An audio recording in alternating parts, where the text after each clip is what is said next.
All right, we're back. Monday, Tales from Flipside. From the thumbnail, Deadpool trailer reactions, a marker report. I don't have any pickups, but it's okay. We might have pickups. Anybody have pickups? I don't have pickups. I got pickups. I got a couple. Look at you. Always. Chris is keeping us living. I know. I'm sounding like shit still, but it's okay. I've been going on like week 2 of allergies, so I'm super excited about it. So with that, let's do the old intro. Let's go.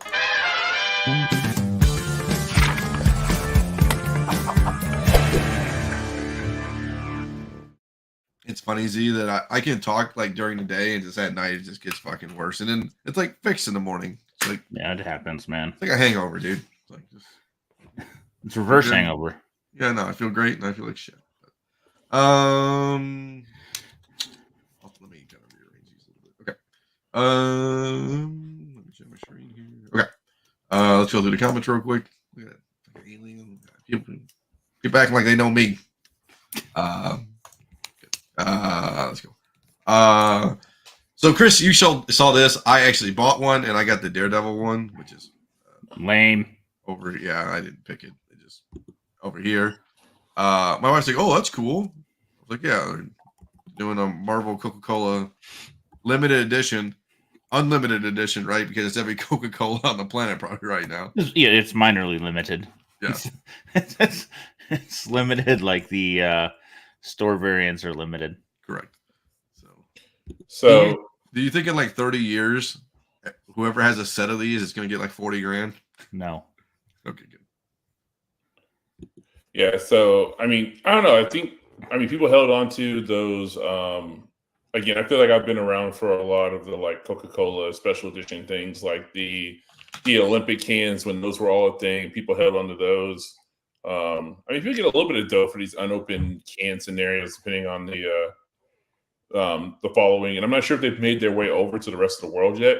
I just happen to be flying to Chicago on Thursday and Friday, and I saw cans of these get seized because people were trying to like take them back home with them to wherever home was. And they definitely were like, "No, you can't take a bunch of even unopened cans of liquid onto a plane like this." So sorry, folks. But what this caught my eye because of the fact, and I was trying to search for it. I wasn't able to get a picture of it while I was riding, but anybody who's familiar with Atlanta knows that there is a huge, like, classic Coca-Cola billboard sign. I'm going to drop into the private chat a link to the picture of, it's an old Getty Images version of it, but we have this monstrous, like, Coca-Cola old school 1960s style, like, light up billboard that's above, I want to say it's either 77 or 85 as you're heading through the center of the city. And that's where the advertisement was. So there's never anything on that advertising but Coca-Cola products, like whatever new ad campaign they're running. But legitimately, that's where I saw this. It was just like plastered across the huge billboard. So yeah, if you replace what's on this picture with that Marvel, that image, that was what was plastered across the highway. And I was like, oh shit. And then when I saw like X-Men featured prominently in it, I was just like, oh, okay, like Marvel's getting back serious again. Like Marvel is like we've got a workhorse here. We're getting back to old school advertising pushes. Look at this. This is the Marvel launch event. I guess they did this one. The hell was this? April 8th. Okay. This is in New York, I guess. Yeah, I mean, as I was saying in the green room, man, like this feels different. This feels like the '90s again, like from a push perspective, in a way that like anybody who grew up during that time period and was a kid during, like, you know, when there was a new Batman movie, when there was a new whatever, like you couldn't go 5 feet without tripping over some merch tie-in campaign that was going on, and that seemed to have like teetered off to a certain degree, and you know, with the MCU of it all. But it seems like getting back to an old school rare form of like, we're going to put a superhero insignia on everything that we can get our hands on. Yeah, you're right. It's been more on the toy merchandising and stuff recently has been their push. Yeah, I mean, shit, X-Men 97, I mean, Dino had the shirt from Old Navy. I've seen them re-releasing like arcade cabinets. I've seen like all of this like supporting merch all through Facebook, Instagram, like everybody that they can link up with to get official merch out there, they are doing something with. Is it? I guess it's all the same now, huh? It's all Disney, Marvel. Yeah, Yeah. I mean they got everything, man. Yes. I mean, yeah, they're going. It's like the old Batman serial days and shit. Yeah, I mean, again, I was a very much so a child in '89 when Batmania happened, but like from everybody I know who's around for that, they're like, this is feeling like trying to like get back to the days of Batmania. You guys see this? This is gold floral variants from X-Men '97. Huh. No, Only 250 released, Yeah, and well, only 250 each. I mean, I'm not saying these are going to be worth a lot of who money. did it? Liefeld did one. That explains a lot. Well, he can deserve one. Yeah, it's this one over here. Let me do it right here. I feel like there's got to be a Jim Lee one. Well, no, he wouldn't do it. He wouldn't because he's DC's guy. Well, but like, who released them? Is it a store thing or is it a? Look at you asking the Whatnot Con exclusives. Oh, well, that makes sense. So Fucking Whatnot Con. hey. No. So this one, there's this one. Roka did one. I don't know how many other ones are out there, but I thought it was. I mean, that's kind of cool. I guess. I mean, I don't know how crazy it's going to be with. There's silvers too. Yeah, I feel like that's the one piece that is like as we mentioned it. I feel like that's the one piece that is mentioned is the fact they can't get Jim Lee back in the fold again, because again, he's executive over at DC, but that's like the one piece that seems to be missing from this whole thing is getting Jim Lee back in the fold again, and God forbid him and Claremont doing like a one-off miniseries again together. Yeah, he just released this actually. Birds of Prey 8 Jim Lee Spotlight Big Barda variant cover, I guess. So, yeah, I mean it would be sick. I mean that's why I got the Children of Adam 1 up there. The Children of Adam 1's the old. I'm so glad I got a 98 of that one. It was the Jim Lee wraparound. Yeah. I mean, I overpaid for it, but at the time, who cares? That's just nostalgia right there, right, boys? Truth. I'm looking for something, so I'm just trying to. Sorry, I'm scrolling, but I was just checking something here.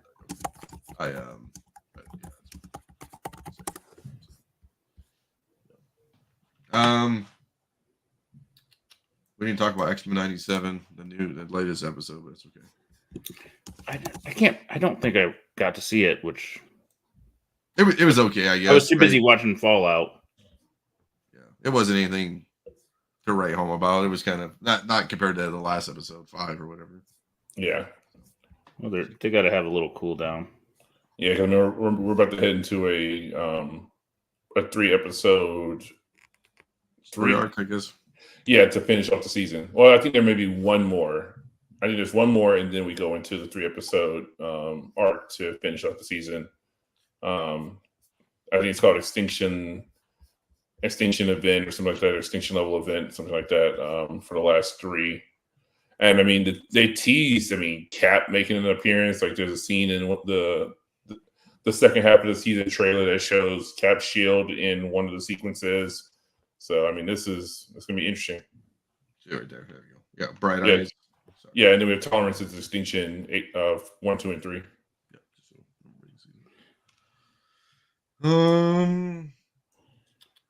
Speaking of Fallout, Fallout TV series officially renewed for season 2. That didn't take long. So I you know what, like we talked about, I'm glad Amazon Prime is finally getting traction. I think releasing keeping a catalog of back things and releasing focused, poignant series like Reacher and Fallout, and stuff like that. That like Netflix doesn't, Netflix just releases everything, they just release new releases all the time. I think if Prime does things calculated, I think they have a market there, I always wonder how they decide if they're going to do a all at once or a timed, because this one definitely, like, I was glad they did it all at once because I was really like, I would watch an episode a night. Yeah. versus, Reacher they do every week. Right. So I just wonder how they decide, because I think they it are just back ebbs. and forth. Yeah, I think it ebbs and flows. I think it has to do with probably like, I guess you would say the tone of it, maybe. Like Fallout's like more fun-esque, I guess, and like Reach is supposed to be like a drama, I guess, maybe. Well, Not saying I that's heard what that it I is. heard the phrase that I didn't know was part of the zeitgeist is dad's TV, like Oh. Reacher and Bosch and Yeah, when dads don't have time to do things, so they do it once so you have an hour by yourself, you actually can watch it. yeah, it's more like the genre, but it's all the action and those kind of things. And I wonder if that they're tailoring that to an older audience, which unfortunately is me as well as Same. the other audience, and this is tailored more to a youth audience that has zero attention span. That's true too. Well, I mean, but everybody who would have been even though it's funny that you say it that way, but like I'm 38 years old and Fallout, like, and my buddy who is 4 years younger than me also played Fallout. Like this was a quintessential like high school / college game series for me. And I'm that age. Like, I mean, I'm 38 years old. So I mean, I'm definitely in that dad age range. I think more so. Yeah, but this also can play younger. True. Like my kid would watch it. I think they just didn't trust it. I think the dump of a series is we don't trust it. And so they fucked up, excuse my language, but I think they just didn't trust it and they put it out there. And Reacher, because Reacher first season was all at once, wasn't it? And then the second season they did periodical because they were like, oh, we have a fan base now, and then we're going to change it. I can't remember if Reacher 1 was all at once. I think it was all at once. Yeah, so I think that's typically what happens with a Netflix or even a Amazon is if we don't trust it all at once, and then second season comes around and say, "Oh, we have a winner. We're gonna give you this stuff out weekly." Well, and the boys released weekly or was it all at once? Boys has always been weekly. Yeah, I guess when it was all at once and then they flipped to weekly, but maybe no, that one has always been a weekly one. But I think that was a more hyped product. This was kind of an under the radar unless you were really into it. Boys they were pushing Boys. I will say it was a pleasant surprise. We talked about last week. I have no base knowledge of the game. My son was occasionally wandering through saying, "Oh, is that real? Is that something?" And asking some questions. But I thought it was well done. I knew nothing about it, and I was in after episode 1. So this is just a Parrot Analytics says that one episode at a time you're getting release strategy. So periodic over a binge, obviously binging you're going to get more, but you get a more periodic release. You get a bump on season to postseason, but you don't get that much fallout if it's one episode at a time, I guess. Well, I think the issue is you don't get continued discussion of it. Like you don't get that Game of Thrones Sunday TV HBO thing going. Walking Dead-esque, yeah. Yeah, I mean, because Reacher people would talk about this, like people weren't going to talk about it, so maybe you did have to get it out there, get it in the cultural, just a knowledge-based thing, get an audience, and then you can decide what you want to do next time. You're probably right. Because like Ozarks, look at Ozarks. Ozarks, like it gets all of a sudden and it funnels off after. So I mean, it's going to funnel off anyways, but yeah, just Love is Blind, all this stuff. So this is like 90 Day Fiance is a weekly release. So you see, the dispersion. Let me take you back to statistical class. Okay, so you have a segment. No. Yeah, Delta here. Don't get me started on the scrollable TV. Yes, that's my wife. She knows all about scrollable TV. I tell my wife there's a metric for that, and she goes, "Oh, that's a good metric for me." I'm like, "Yeah, you don't watch shit." Transformers 1 official trailer. Can we go back to that one? Sorry. Yes. I will say Goggins is just a beast. Like Walton Goggins is stealing every show he is in my opinion. I mean, he don't miss. Like the guy doesn't miss, and I feel like he was done such a disservice in the MCU by being that bit role in the second Ant-Man and the Wasp movie. What did he do? He was like the random henchman who was working for somebody that we still don't know who he was trying to capture the PIM technology for. Like that was like the up in the air question mark of who he was working for. We never got a clear answer. Yeah, I mean, I almost forget he's an Invincible because that just it's so immersive you don't even think about it. Justified was great. Gemstones, like he is just every time I see him, like he just steals it, man. Yeah, I mean the dude don't miss me. He's one of our great character actors of his generation. Oh, for sure, and he does. I mean, he does comedy, he does drama. He hits, man. This will be interesting with White Lotus coming back for season 2. Season 3. Season 2 or season, season 3, I'm season sorry, season 3, yes. So he's in one episode at least of that. So. Yeah, I mean, he popped up every now and again in Sons of Anarchy. Like, I mean, the guy's just good. Yeah. Like, I mean, the Shield's the first time like he stood out to me, but every time I see him, and I'm sure he probably had 100 roles before the Shield. Like he's just that guy. 2004. That grinds. Right there, 2008, 2002. Yeah, so I mean, he just grinds it out. Born Identity, I don't remember him being in the Born Identity. he's research tech. So yeah, I think probably the Shield is when he probably like became a noteworthy actor. But I mean, look, like he was on an episode of Murder She Wrote, for Christ's sake. I saw 1,000 Corpses there too. So I mean, yeah, he probably just the Shield was a breakout, and then he just hit on a lot of those. And good for him. That FX, he lived on FX for a while. Well, and good for him picking things that like drew him in, not just everything that popped up. You know what I'm saying? Because we've seen people who are just like break it out and then just fucking dying instantly because it's don't know what to do after they get 35 films or TV series on them. Yeah, I mean, I thought most of the cast was real good. I didn't love all of them, but I thought most of them were real well played, interesting enough. I mean, it definitely took. There's another actor whose career went that same path of like bouncing around from journeyman TV show actor and eventually found his groove. Negan. Oh yeah, Jeffrey Dean Morgan. Yeah, Jeffrey Dean Morgan. Like he has been around since like the days of being random teenage actor on Felicity. Yeah, like that's how far back his career goes. It's like he was on Felicity, and he broke out on Grace. Yeah, it took him a while to find his niche, but he just stayed diligent. But yeah, his career goes back to the mid '90s, I think. Yeah, well, I mean, he had the Watchmen, and then he was pretty quiet for ages. Yeah, Walker, Texas Ranger. Yeah, The Practice, Jags. He was a journeyman TV. He was. It is an episode here of everything. The OC, Weeds. I mean, yeah, like everything. You can probably find a show that you watched at some point during your life where he was randomly on it for an episode or two. Oh yeah. You know who's starting to be like that is I guess he was a main person, but Donald Glover. You know, with Atlanta. Yeah. Now he's in Mr. and Mrs. Smith, which I thought was pretty decent. Well, he's been a little bit more control of his own destiny because everything that he's starring in now is stuff that he's written or producing. Yeah.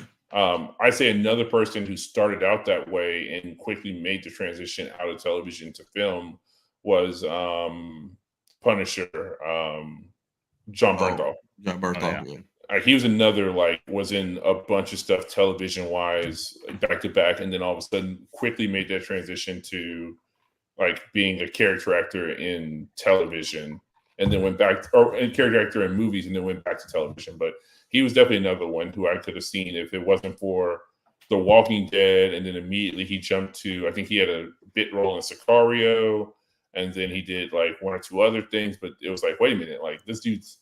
He's not in it for a long time, but he's in it for a good time in every single movie you see him in. I mean, he was in that one with Shia LaBeouf and the Tanker movie. With Brad Pitt. Wolf of Wall Street for a bit. Fury. Yeah. Yeah. But yeah, he went from Walking Dead to, being a bit character in a bunch of random movies. Yeah. Accountant 2 was, Accountant, Daredevil, Wolf of Wall Street. Ford vs. Ferrari. He's been a bunch of random stuff. But yeah, I feel like he made the transition more quickly. But I feel like his career was definitely going the same route as a Jeffrey Dean Morgan there for a little bit. Yeah, I'm going to tell you, Ford versus Ferrari is a movie that I didn't watch for, I don't know, till just last year, and it knocked my socks off. I gotta watch it. I didn't watch it either. I need to watch it. It was. So it's I funny. thought it was gonna be dumb, and it was great. So John, you mentioned that like the genre of like the dad movie, or like you never heard that term before. That term is used to describe movies like Ford versus Ferrari, or anything that's in that, like where it's like it's just a movie that your dad's gonna love type of film. Where Every war movie, like Saving Private Ryan or whatever. Yeah, like it's I think action-packed. I'm gradually transitioning from like the key demographic to dad stuff. I'm like just cusping over. You're gonna go into like barbecue smoking, or you're gonna go into Civil War reenactments. Yeah. Almost there. Yeah. Nah, you can also be like a car guy. You can be a Corvette dude. Like Yeah, the guy who knows that his spec of vehicle is one of 200 that were made that year. You know, In Or- the perfect color. Just read off they take the sticker window and throw it in a glove box so they can read it off the people. See, it has it in there. It has it on the thing. yeah. That's me. It's terrible. Okay. Transformers 1, I did not watch this, even though I should. Official trailer. We kind of talked about this in the green room. Chris, you said that this is like the all-star of all-stars of voice acting here. I mean, it's solid for so far who's been revealed. So, I mean, you got Chris Hemsworth as Optimus Prime. You got Brian Tyree Henry as Megatron. Scarlett Johansson as Alita 1. Lawrence Fishburne as Alpha Trion. Keegan-Michael Key as Bumblebee. John Hamm as Sentinel Prime. Steve Buscemi to play something that we don't know who. But, yeah, I mean, like, that's pretty solid cast right there. Am I prepared to hear another Optimus Prime voice, though? Yeah, there's definitely a lot of people out there who are like, Peter Cullen's not Optimus. What? Like, Well, nah. I understand it's got to change, but it's going to be like fucking Shaggy changing, you know? True. Yeah. But also, I mean, this is a year one type of story. This is before Optimus is known as Optimus, before Megatron was Megatron. Apparently, they were Orion Pax and D16 before they took on their future monikers, and they were buddies. And so this is the story of like what caused the two of them to potentially have their falling out and, you know, go two different sides. So is he gonna have are we gonna have a mate in a good day? Is it gonna be like an Australian thing? I'm joking. Yeah, I don't know. It's gonna be. I don't have expectations on this one, you know. Well, it slipped completely under the radar. I mean, we knew about Spider-Verse coming years in advance, and this was like when I saw the trailer, I was like, okay, so this is what, like early next year, and they were like 2024. I was like, excuse me, September? I was like, when were they working on this? Like, they kept this under wraps pretty solidly. Yeah, which And I like. I just don't know where they're aiming quite yet in my head. Like, I guess you're saying it's probably more towards the Spider-Verse side of the animated movie than the turtle stuff they've been putting out recently. Well, I think it might be a little bit of column A, a little bit of column B for the most part with the approach. Like, this is definitely for the kids. I think that Hasbro is trying to be smart about, like, I mean, they are revamping the Transformers universe. Same thing with the G.I. Joe universe as well, both from a comic perspective and from a live action perspective, and now seemingly with the animated universe also. So I think they're just like, we're hitting the reset button to get a unit, because that was something that they never took advantage of. Marvel's really bad about it too, is having a unified front when it comes to the product line. And everything had like weird stories that we're doing stuff over here, we're doing stuff over there. And it seems like everybody is now kind of starting to come to the conclusion of, if we can unify everything, it becomes more difficult, but it allows for a lot more cross-pollination and a lot more cross-sales. Are we? So you said like it's kind of like I don't know if you said it, like Teenage Mutant Ninja Turtles, like the new one, right? They're just kind of back like the old school with that, right? Yeah, because I mean, like, you know, Turtles starting over again with, you know, what they did in that series. They're going to give us a live action Last Ronin. I think a lot of these companies are just realizing that we had these multi work streamed properties, and we were never taking advantage of it to its full potential. We would only do a movie, or we do a movie and some toys, or we do a TV show, but it had no connection to the movie, and it was started almost 2 years after the movie aired, or it was started 2 years before, so they weren't synced in any sort of way. Well, And and you have our demographic too, right? 80s, 90s kids, and it's like we've all known the background, like Batman, right? It's like the same fucking movie. We all know we need something fresh. Like I know us young guys will hate it, but like you said, we're not the demographic anymore. Like the demographic, they need the young people to keep buying their shit, not us old fogies. yeah, so I think this is the smart approach, and I think trying to rehash it and get the kids into it. This is good too. I like this point too. No humans and Transformers is a good thing. Yeah, I mean, you never really cared about the wikis and stuff. They were just there. I mean, And I'm excited too for because we talked about Atlanta, right? Brian Tyree Henry, they get more roles. So yeah. It'll be interesting to hear him as the voice of Megatron.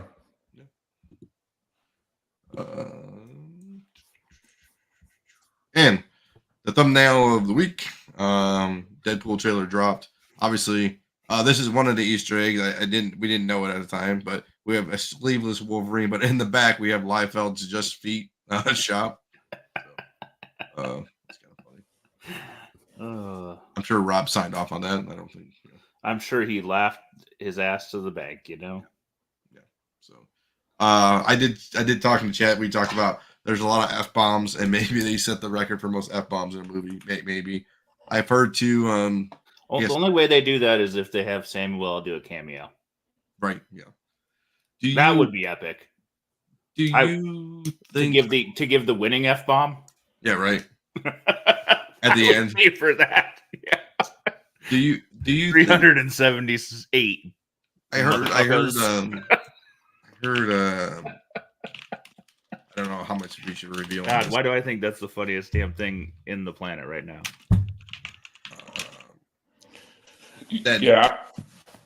I counted while watching it. I want to say just in the trailer alone, there was something around like seven F-bombs in the shit. Wow.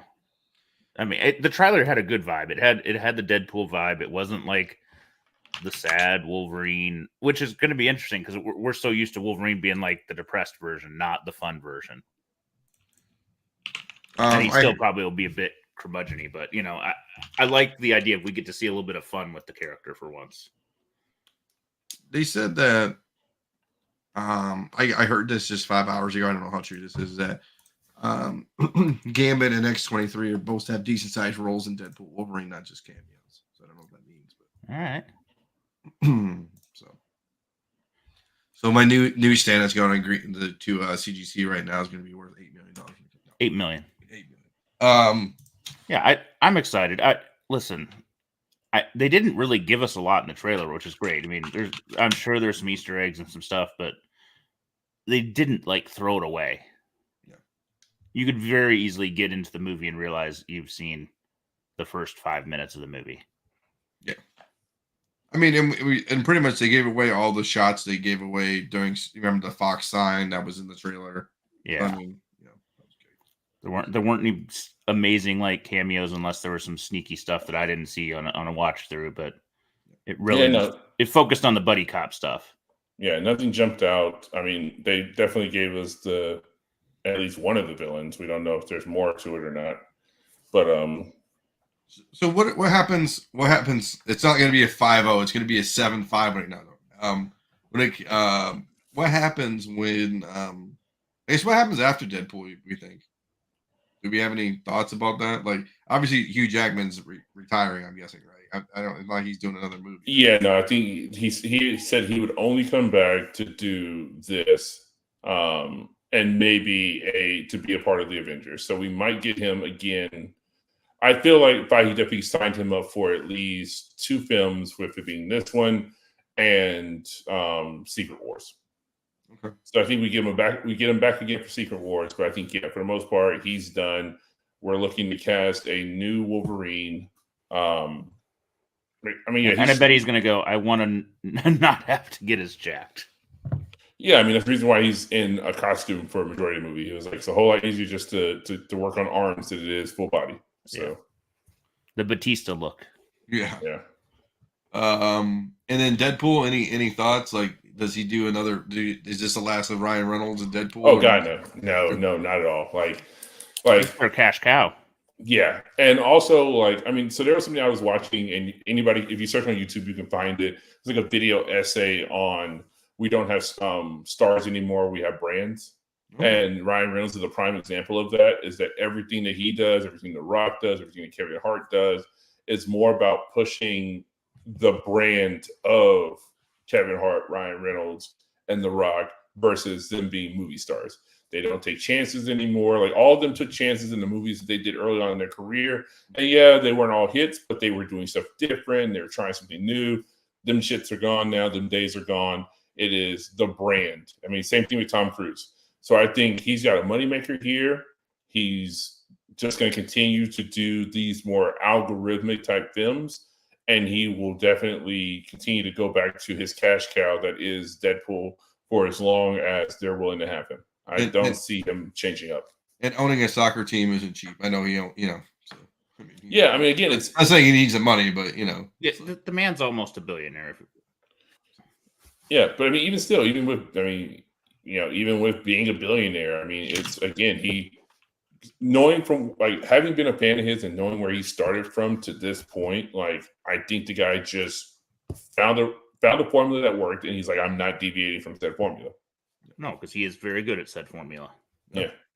I just remember him in Waiting and all those shitty movies in the beginning. And it's like, geez. Van Wilder, buddy. Van Wilder, yeah. I mean, Waiting and Van Wilder were actually good films. Like, they were. I'm not saying they were. It's just like, yeah. I can't, you know, it's like, man, like from those days, like. Well, that was him generating his persona. Those are tied into him, man. Same like Harold and Kumar, right? It's like those guys is like, now they're just like. Yeah, he's got a cameo in Harold and Kumar, but I mean, I'm talking about things like The Proposal or going back even further than that to Just Friends or every rom-com kind of thing. I mean, yeah, all the rom-coms. I mean, but even before he was doing movies, I remember from a guy, a girl, in a pizza place. Oh yeah, yep. And he was the standout of that show. Yeah, I mean, let's see if I can find his filmography real fast. But I mean, it wasn't made for him, I don't think. Like, it was made for the girl. I can't remember her name now, because she was the it girl at the time. Yeah, she was, and well, we see where she is now and where Ryan Reynolds is.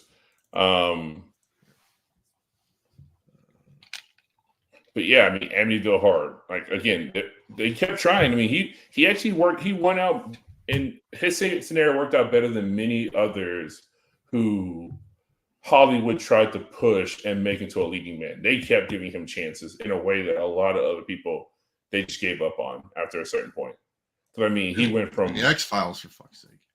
Yeah, I mean, he was in Amityville Horror, then Waiting, Just Friends, Smoking Aces, The Nines, Chaos Theory, Definitely Maybe, Fireflies in the Garden, Adventureland. What's the one with Denzel too? Safe House. Safe House. Again, also bombed. RIPD bombed. Oh, I mean, I remember that. Jesus.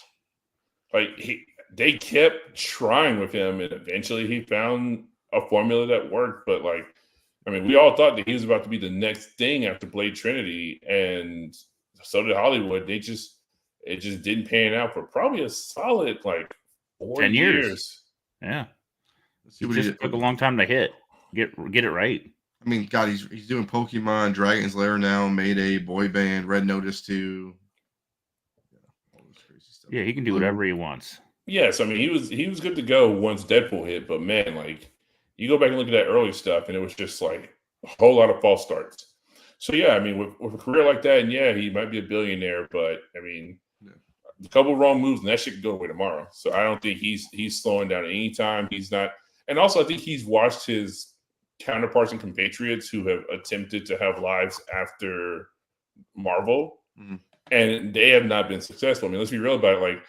Robert Downey Jr., yeah, he just won the Oscar for Oppenheimer, but did anybody go see any of them other movies that he did post Iron Man? No. Did anybody even go see them when he was Iron Man? Because he did that movie, The Judge. He did the one with Zach Galifianakis where it was, I think, Due Date. Nobody went and saw them shits. People sort of kind of went and saw the second Sherlock Holmes film. But yeah, I mean, I would say the only one really rocking out of the MCU is Helmsworth, truly, because he just stuck to pure action. And the occasional comedic bit role. Yeah. Yeah, but Here's I a mean, list. most of his stuff's Netflix, you know? Here's Yeah. a list of if it doesn't break on me.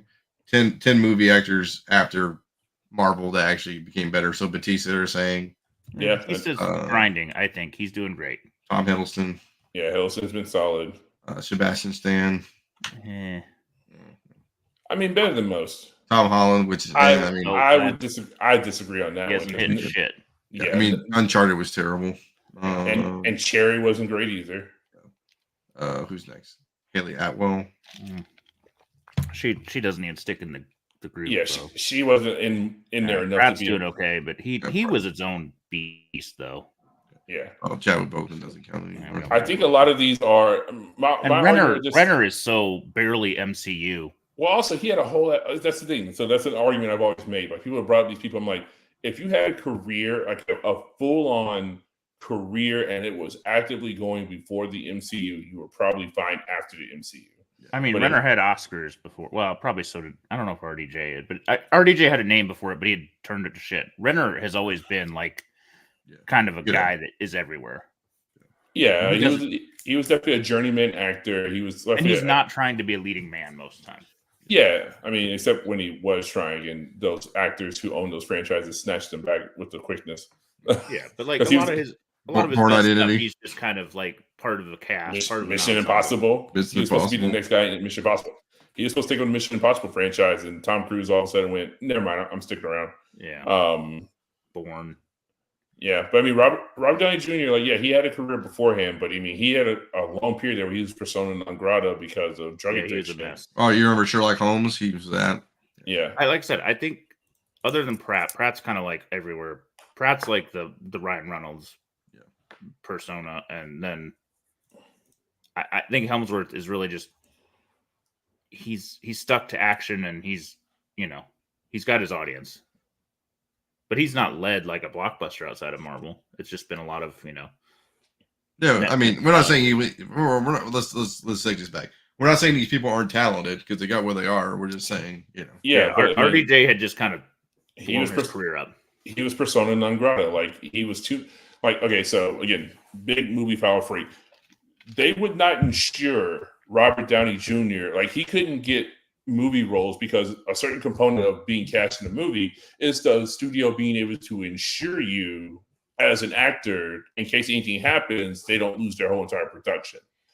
He was uninsurable for years. Yeah. Like, yeah, he won for Chaplin, but Chaplin was also like 1994, 1995. Oh yeah, that was like high school time. Yeah, like, I mean, that's being like, oh, he won an Oscar for Chaplin. Like, well, yeah, but so did plenty of other people who won Oscars, and they had burnt bridges where nobody will hire them anymore. And that's the point that he was at. Like, Shane Black looked out for him with Kiss Kiss Bang Bang. It got him back into the mix again. But I mean, he was taking like big character roles in the sequel to The Fugitive, for Christ's sakes. Like, his career was on the skids. And he was practically straight to VHS. And like, I mean, Favreau had to lobby to get him the role as, I mean, everybody and their mother had to fight to get him in there as Iron Man because, yeah, the studio was just like, no, he's too much of a risk. Yeah. Cool. That's all we got for the news segment. All right. Market report. Sure. Let's see.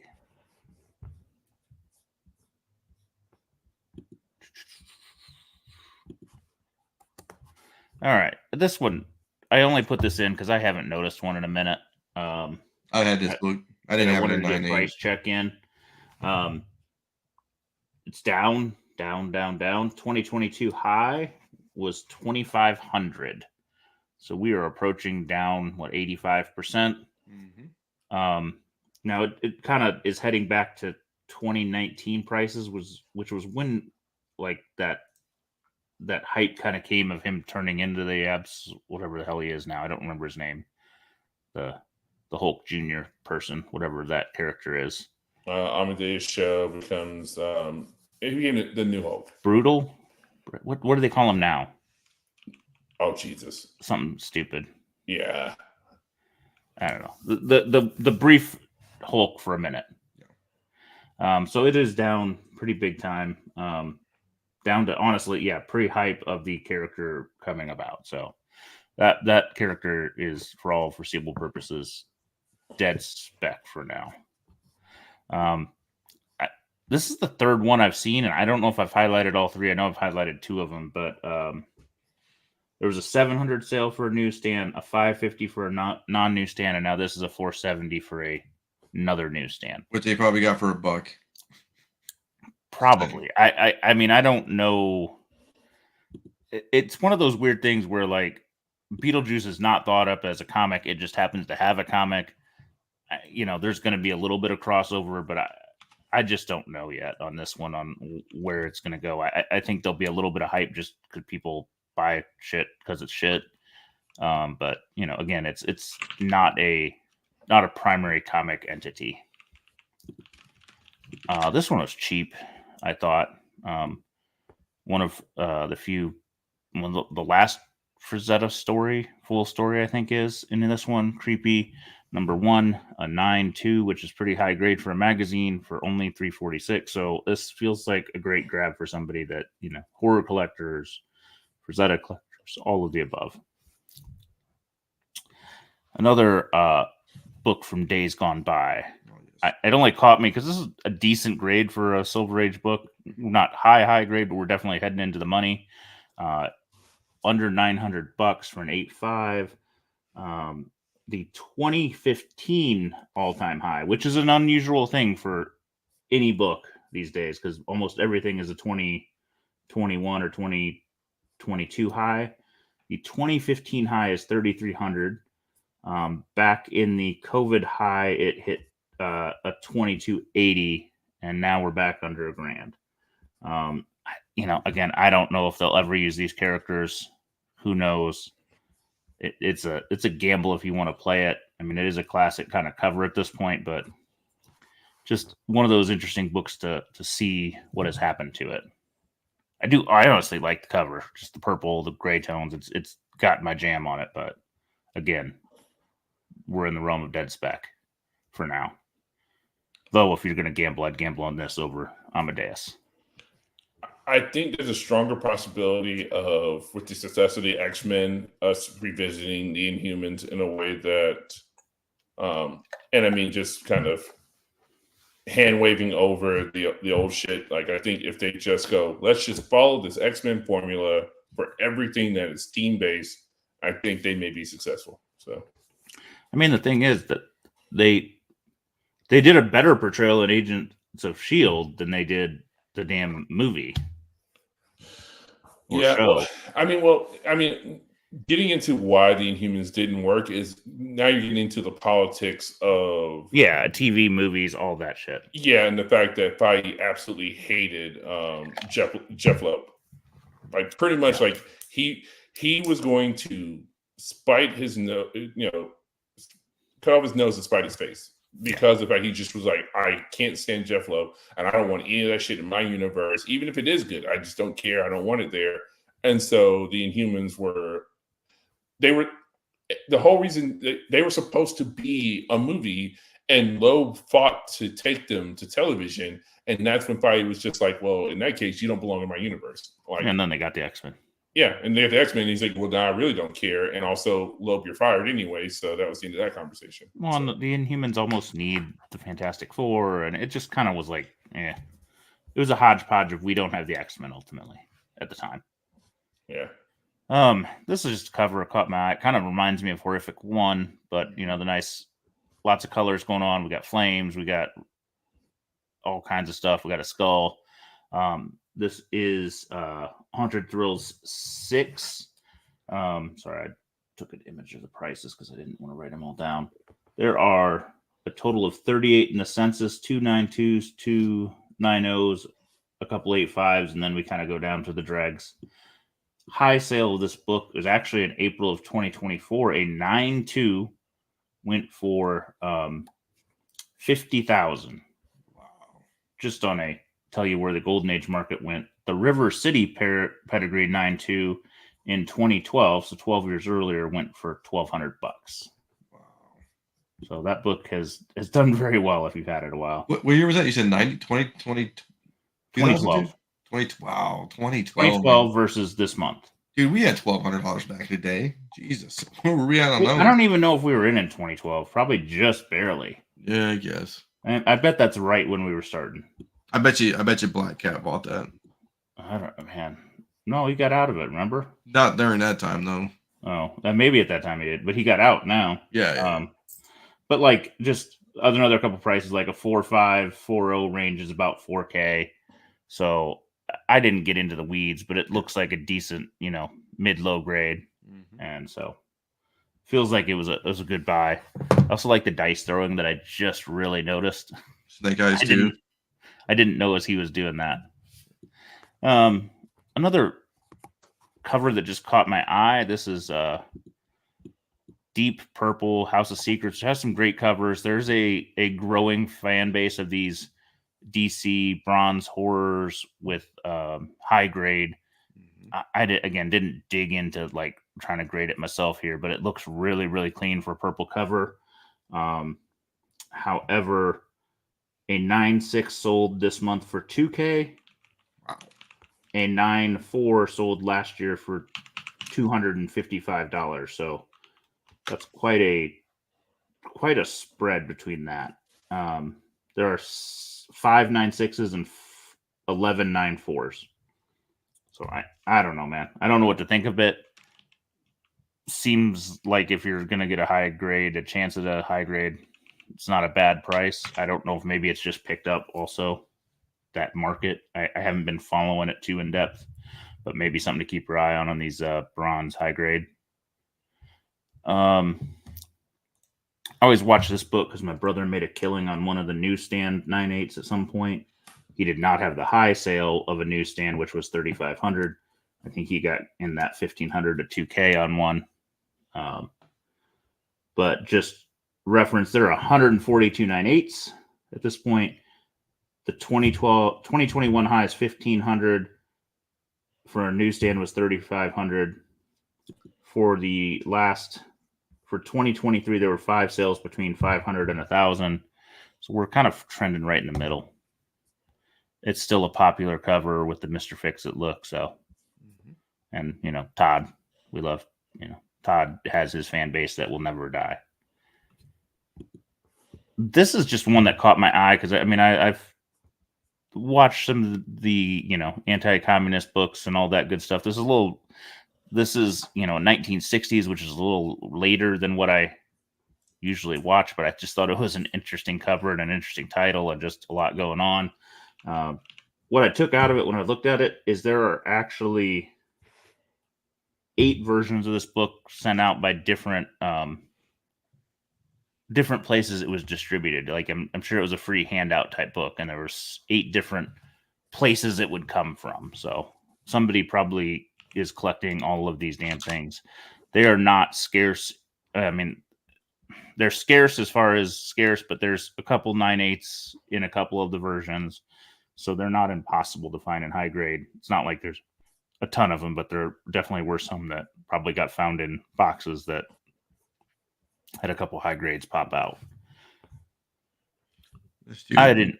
This dude's a comic dude. That guy who sold that. You what? That dude's a comic dude. This guy? Yeah. I truly only, this was just something I never was aware of. So I put it in, it hit my price number. Rust 12, which is a book I would never, ever, ever look at. First appearance of Terminator in comics with the 5-page preview. It's also a newsstand. $250. If you happen to be digging in some dollar bins, maybe it's something to put on your, hey, if I'm going to be harder, look for it list. Mm-hmm. Superman 1, page 2. Under $1,000 seems pretty cheap for this book, but I don't know. I sold it.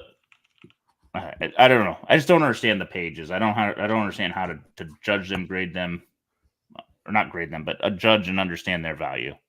It has they all have Superman panels, so I got Carter hunting down 1-pagers now. So yeah. Tomb of Terror 15. This one, just for reference, a 2.5 sold in January for $36.50. A 3.0 sold in 2022 for $5,300. This definitely seems to have taken a CBCS discount. Because I mean, the Golden Age horror has not taken the hit of some of the rest of the superhero type genre. They keep kind of trudging along. Just another couple of other sales this year: $8,000 for a 6.5 and $12,000 for a 7.5. So, would you buy this, John? I don't love this cover. Okay. It's not. I like if I'm going to spend money on a cover, it's not in my top 10. Okay. It is. I mean, people love it. It's just not mine. Okay. I don't think it's bad price, but I don't spend, more than $1,000 very often. I thought I'd check in on your book of choice. Let's go. There have been 62 sales this year, with most of the sales floating in that $650, $700 price range. It doesn't seem to have taken a bump for X-Men 99 per se. I mean, and all those were in the last 30 days. Potentially there was a little bump before then. There's a $275 sale, which seems like somebody screwed up. But this seems to be the floating range right now. This one just caught my eye because I thought it was really cool. War Adventures 12. I love a good gray tone war cover. Like, it's very simple. There's not, it's not uber violent. It just is a great image. Russ Heath cover? Yeah, I think so. I won't swear to it. I didn't dig enough, but I didn't either. But it's a great looking cover. And then, only because we looked at one the other day, this one is the front looks amazing. Like, the colors, everything pops on this baby. The back it's a bit of a mullet. The back is rough. The page quality is low. I think it's potentially detached. But I mean, somebody paid about a third of what the other person paid a week or two ago on a mid-grade copy. And I think I would take this one over that one. I'm kind of pissed I didn't look at it because I would have bid on this one. I don't buy much, but I would have bought this one just because the front cover looks amazing. So that's it. Nice. Okay. We'll leave with the man, because I know me and Z we're good people, and we don't have. My problem is I'm not even looking at books. I'm getting wooed by art, and I keep talking myself out of it. Somebody posted a Mega Man 3 magazine cover I was eyeing, but I'm like, I can't rationalize it, but I want it. I get it. So, it's where I'm stuck. I bought things for the golf cart. I put a backseat on my golf cart for $300. Yeah, nice. There's another piece of art I keep eyeing that I can't buy it. I keep wanting to, and I haven't yet. So, I mean, I've been buying a little bit of stuff, but yeah. So we have a little one-day show here in Atlanta that's every quarter. I've missed the last couple of them, so I was like, I'm making a concerted effort to get out to the one that was this Sunday. Brought with me a little bit of trade bait, but I mean, it was all over the place. I brought a bunch of stuff that was like in the 300 to 800 range, like 3 or 4 books that were in that range, and then like 3 books that collected for $45,000. So I was like, well, you spread it out.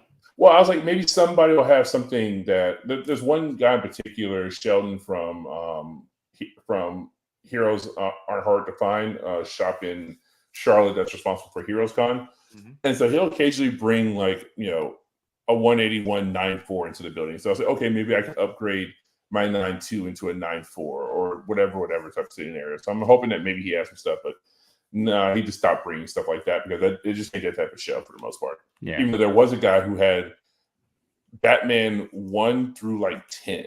Cool. So that scenario was they were selling for a friend who had recently passed away, and they were selling for his wife. And so the Batman one was coverless. I should have stopped and at least asked to see it, but I was like, nah, they're not looking to trade. They're going to want to cash money on that book. So it is what it is. So one of the books that I brought with me for trade was Fantasy Quarterly 1 in a 9.6 that I just recently got back in a CGC submission. So I did a trade for a Turtles 3 first print plus a little bit of cash my way. All right. So I'm Definitely more liquid. Well, because I struggled to find people who were interested in that ElfQuest book because they're like, ElfQuest is awesome. ElfQuest fans have no money. So they never want to spend anything. But and I'm trying to get together a magazine submission. So I just need more books to like pad that out. That makes sense worth sending in. So and then I immediately left there, went to my LCS. They'd just gotten in a bunch of stuff. So I snagged a very clean X-Men 266 in newsstand. All right. And I mean, looking at this thing, I mean, does it beat Dino's 5.5? Hey.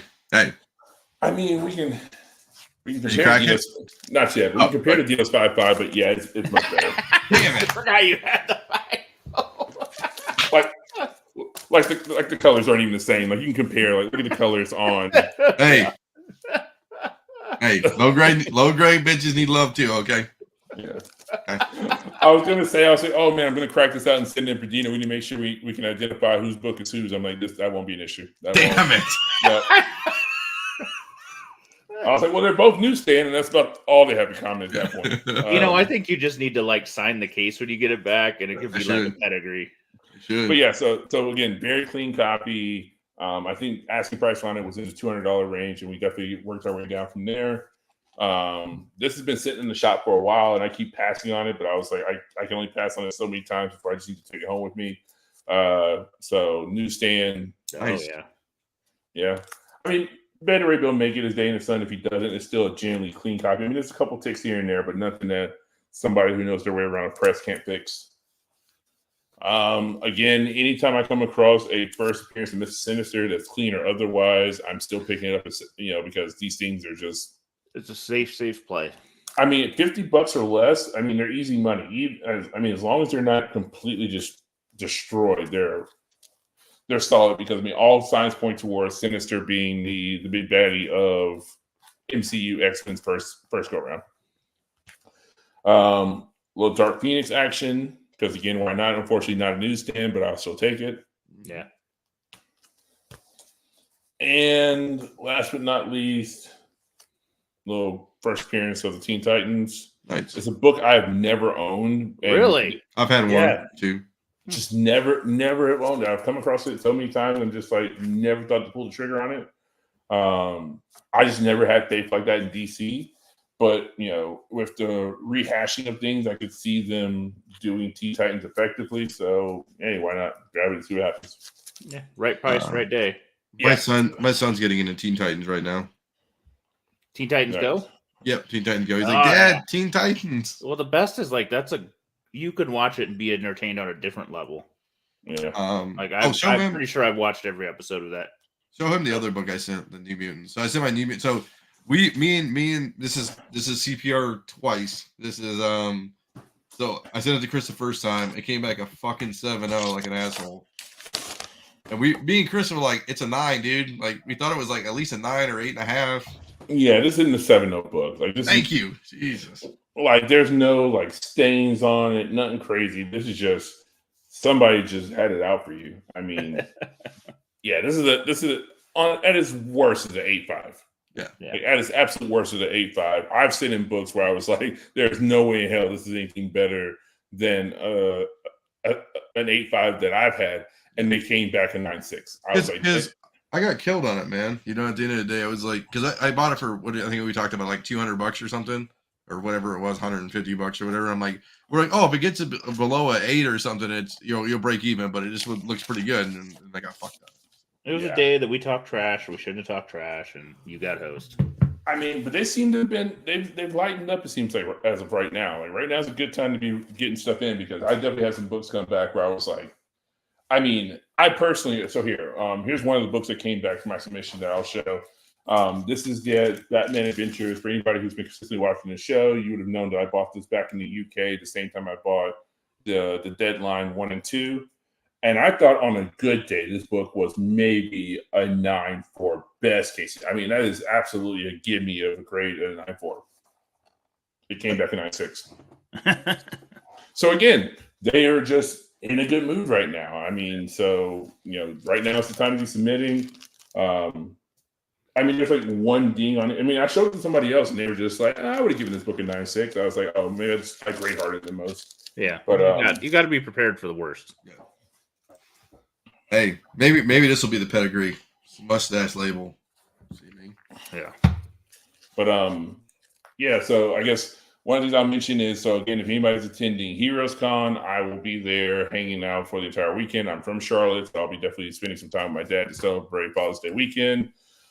C2E2's next weekend. I'm kicking myself because I was in Chicago this past like Thursday and Friday for a work trip, and I should have just like paid attention and told my account executive to schedule the customer meeting for this coming weekend. Sure. And then I could have gone to C2E2, but oh well. James from Hive Comics, the boys from Hive Comics are going to C2E2. Shout out to Hive Comics. I play video games with them now, so James is going just to buy shit, and he's doing a 300 book submission to CGC or something. Jesus. Nice. Yeah. Oh, they're going to be doing on-site grading because Sheldon would not stop trying to tell me about the on-site grading. I'm pretty sure the showrunners get a kickback with if there's a large number of books done for on-site grading. I'm pretty sure the people running the show get a kickback of that because he would not shut up about the shit. He was just like, "Hey, you're taking books. You're gonna be." I'm like, "Yeah, I'm coming to Charlotte." Oh, you're doing on-site grading? He's going to be there. It's the first time in 4 years he's doing on-site grading. I was going to say, I haven't seen on-site grading in a long time. Yeah, first time in 4 years, and he made sure to tell me about it every single time I saw him. That, hey, man, make sure you bring those books with you for that submission. I was like, dude, I don't need these magazines back same day. I was like, I'm good. They're not bringing the magazines with them usually. They don't have it. Yeah, so I mean, look at Dennis hooking us up. I think they're doing autograph verification also. Well, as in like unwritten signature verification. Not the TGC witnesses. Yeah, I mean they always have, but not the other stuff. There's always witnesses at Heroes Con. Like there's always opportunity. They're talking like the red label CBCS style verification. Yeah, I was like, I didn't think they were at that point yet where they were, especially not a show that soon. I mean, that's Father's Day weekend. That's a month and a half away. Yeah. I'm at Motor City in May here. I'll probably go at least for one day. I don't know what day. Nice. I'm gonna squeeze this, but I've been unbanned from every con in Michigan, so that's good. Did my penance. Found out I have to go to soccer in Cincinnati Father's Day. Oh, so anybody knows any leads in Cincinnati for something interesting for comics or a good show? Talk to Stein. That's where Stein. I know. I'll talk to the Stein man. Yeah, I was gonna say one last thing for anybody who is interested in volunteering for San Diego Comic-Con. They are taking applications for volunteers as we speak. So if you're interested in getting into the con, again, what's it like? So is it like if say I did it or whatever? What's it like? Is it like you're there for fucking 35 hours and you're just busting your ass the whole time? No. That like if you are a daily volunteer, legitimately for every day or like for every shift that you work as a volunteer as a daily, you get into the con later that day. And the shifts for a daily are like 3 hours. So you give them 3 hours in the morning, and then basically you get the con for the rest of the day. And if you so you can do it that way. Or if you show that you have some skills and that you want to be a recurring member, you can be what's known as a department volunteer, where you are specifically associated with a department, and at which point you give them like 3 days of your time. But again, you're working like a 3-hour shift for the 3 days of the con. So 3 out of 4 days of the con, or 2 out of 3 days of the con, you're working like a 3-hour shift, but you still get the rest of the day to yourself. So either you work a morning shift, you get the afternoon, or you work the afternoon, you get the morning. But you still get more time to go to the con than you would not. The only people who are like working damn near the whole time are people like my staff who are staff volunteers, where we have to, but that's again because we're getting more out of the situation than just access to the con. Like they're covering my hotel costs. So again, the expectation is I'm working the majority of the time I'm there. I still need to go do stuff. So if you're of the others, they cover your flight and stuff? No.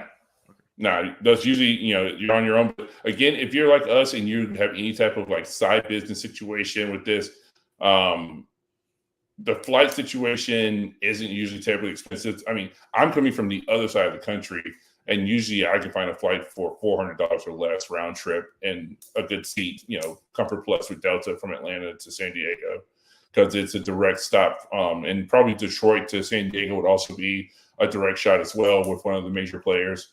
But again, the hotels, if you're not trying to stay as close as possible to the con, if you're willing to be out in like Mission Valley or something and ride the shuttle, hotel costs aren't going to kill you. But getting into the con will, because the fact that it sells out an hour and a half typically. So you're just not going to get in otherwise. And so working as a volunteer is a great way to get yourself into the system, still be able to work to do the con, but then also make some connections and meet some people where you can. Because again, if my department isn't the one for you, then there's plenty of other ones that you can work in. And it's just, if you love this thing, then it's a great opportunity to be able to get in and see the process and have a good time. I'm in the $400 range too. I just looked. Yeah. So again, I mean, it's worth your time. Like again, you would be responsible as a daily volunteer for covering your hotel costs or whatever. But again, hotels, as long as you're not in like the downtown area paying out of pocket, and staying in like a Mission Valley or something, which is again the way they do for San Diego. There's a hotel loop of the transit system that is basically from your hotel to the next hotel in your area. So they may do like 3 stops of picking up people, and then they're heading straight down to the con and dropping you off by where Cartoon Network, Adult Swim does their outdoor stuff. And then you just walk across the bridge and you go into the con area. So it's not taking public transportation. The whole city becomes a part of the con. If you haven't had the experience of experiencing San Diego, I highly recommend it. It is an absolute blast. So.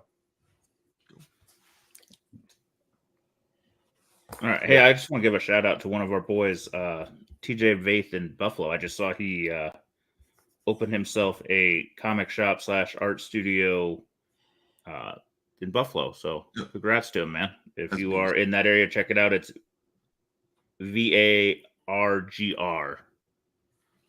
So, Varger. There's no L. So, or follow him on Facebook, man. He's a good dude. He's come to Indy a few times with us. He's hung out with me in Michigan. He does good things. So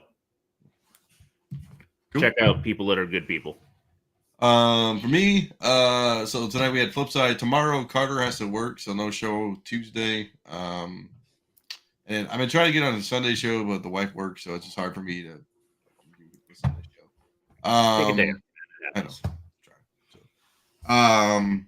And that's it, man. So okay, we'll end this because my voice is dying, and we'll talk to everybody later. Follow me on the Stream Life, Twitch, all that stuff. We're doing Fortnite with James, Hype Comics, Josh, International Comics, and that's what we're doing. So we're just hanging out, doing the thing, and killing it. Oh, look at that JSA boost 227 at C2E2. All right, nice. I don't know what they're doing. San Diego hack. That's nice. Right. There it is. Fly in. Stay in the Tijuana. Lose a kidney. That's fine. You got 2. So. Yeah. Cool. All right. We'll talk to everybody later. See you guys.